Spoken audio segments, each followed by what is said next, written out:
Pour accueillir plus de 800 ex-salariés, une salle de tribunal n'aurait pas suffi. Du coup, c'est une salle de spectacle, le Zénith d'Amiens, qui reçoit le procès au prud'homme des anciens Goodyear. Les demandeurs estiment que leur licenciement était dépourvu de causes économiques réelles et sérieuses. 3 ans après, la plupart d'entre eux est encore meurtris. On était licenciés comme des malpropres et ce qu'on veut, c'est récupérer notre fierté, quoi. On espère que sera reconnu que c'est pas nous qui ne travaillons pas, c'est Goodyear qui nous donnait pas de boulot. Ça faisait des années qu'on nous donnait plus rien à faire.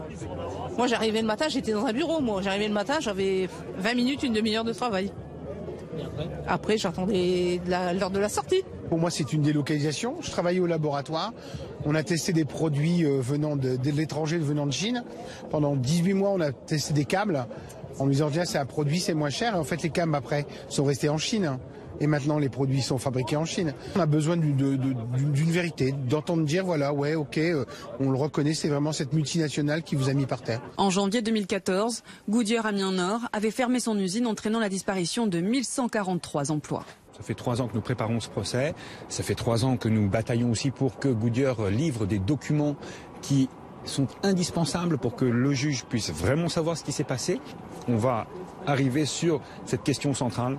Est-ce que, en faisant 2,5 milliards de dollars de bénéfices nets en 2014, Goodyear pouvait en même temps, en 2014, licencier la totalité des salariés de son site d'Amiens? Le jugement devrait être connu au premier semestre 2019.